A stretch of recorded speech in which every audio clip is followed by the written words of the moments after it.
Well guys, I ran into an issue. The top mount intercooler was supposed to get here on Thursday. It didn't show up.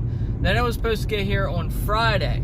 It was supposed to be out for delivery on Friday, and it was about 3 full days, and I didn't hear nothing back from Ron from Phatbotti. And I sent him a quick email, and he was like, you know, immediately sent me my first map. 8 o'clock at night, my intercooler still wasn't there, and I was like, okay, where's my intercooler? What's going on? I called up UPS, and I was like, you know, my intercooler was supposed to be here yesterday. It didn't show up.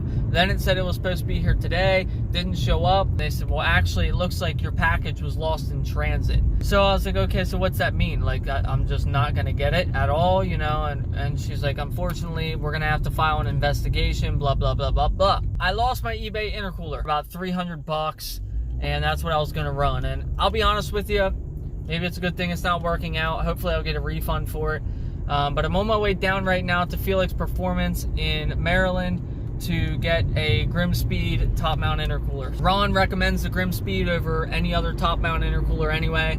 So it's definitely more expensive. It's over double the price, but I think it'll be worth it. It's got a lifetime warranty and everything anyway. Trying to save $1, you know, and paid the price for it like usual.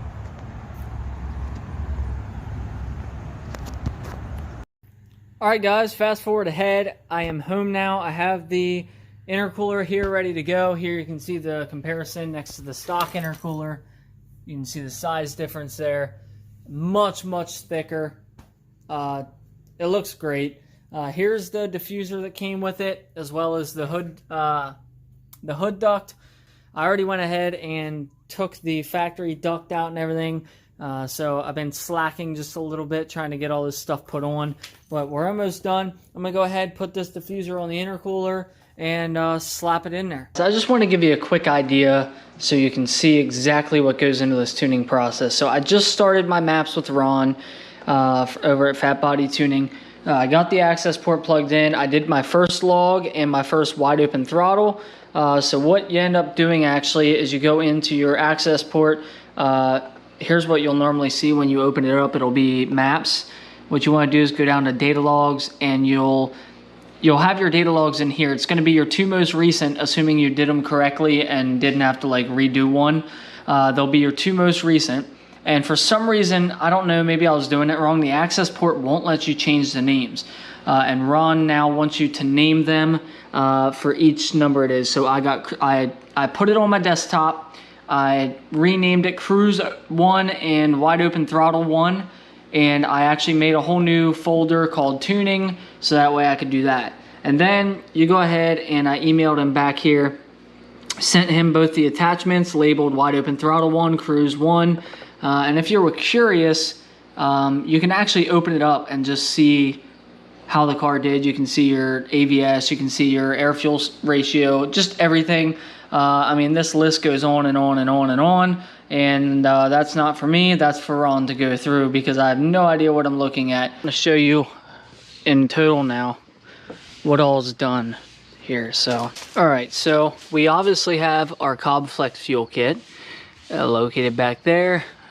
Here's the controller box for it. We obviously have our grimmspeed top mount intercooler now. Have our Mishimoto intake. We have our Perrin EGR or TGV deletes, and we have the PRL EGR deletes behind there.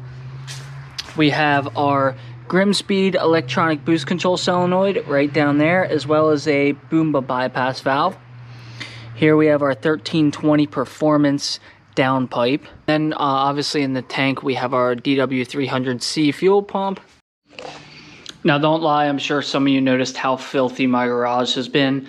I tried cleaning it up a little bit, so while I'm waiting for Ron to send me the next revision, I'm going to go ahead. I already got rid of so many parts, started stashing away all the stock parts for the Subaru, so I just got to get rid of some of this stuff. I got boxes over here I got to burn, but trying to clean up the toolbox, just getting together, like here's a box of all the OEM clips and bolts that came off the WRX so far.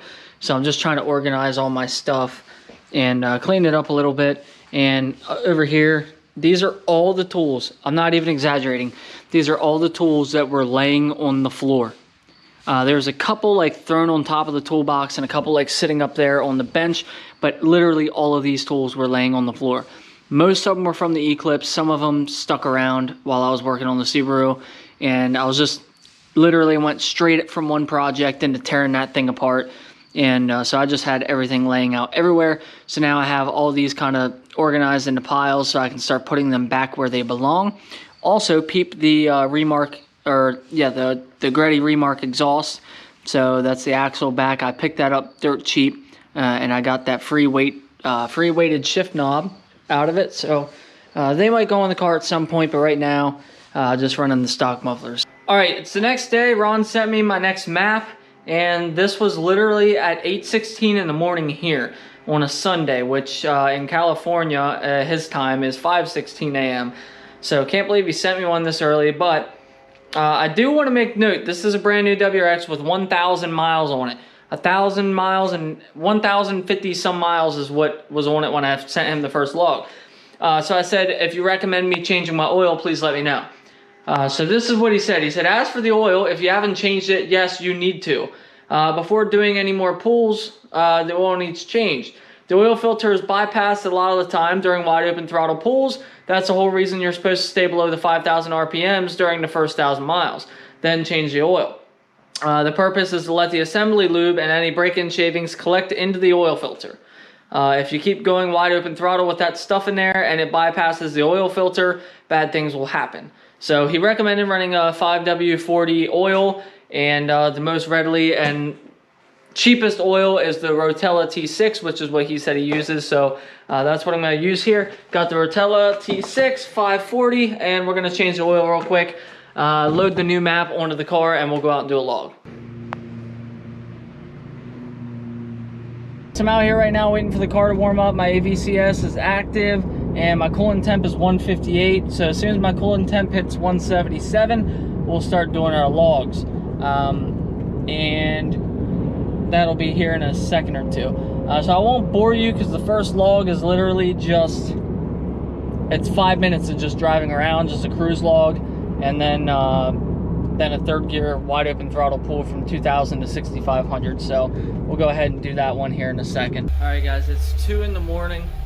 I just actually happened to wake up to go to the bathroom in the middle of the night, and so I had a new map from Ron, and this is the first beat map. So what he wants me to do is do a 2 to 3 minute log, beating on the car, you know, kind of just giving it the beans and making sure everything's good with it.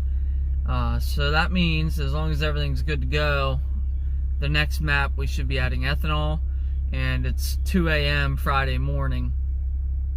So I'm really hoping to have E85 or E60 in this thing by like tonight or Saturday morning, and hopefully be done with this tune by the end of next weekend.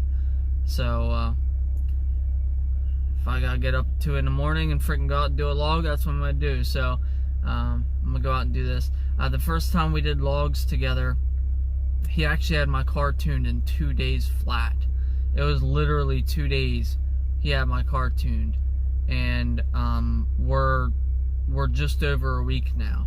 And I know he's super busy, and apparently his dyno's broken, so he's only doing etune. So I know he's flooded right now, so it's not a big deal. I can still drive the car while I'm tuning. It's still safe to drive the car, so not a big deal. But I'm gonna go out, do this log, and come back, go back to bed. All right, guys, let me show you something real quick. This is insane. Again, I cannot believe this grimmspeed intercooler. I'm so glad I didn't go with the eBay intercooler.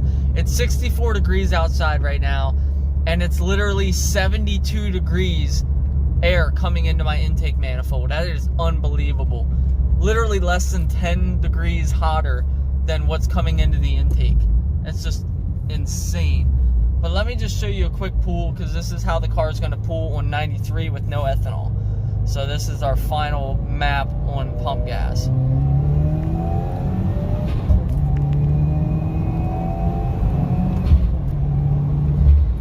So it pulls pretty damn good for pump gas right now. I'm super impressed with it. So, woo, let's go corn juice. Let's go. All right, guys. So this video might be getting lengthy. I'm gonna cut it off here. So I appreciate you watching. I'll see you in the next video, and hopefully we'll be adding some flex fuel. So we'll see what happens in the next hour or two.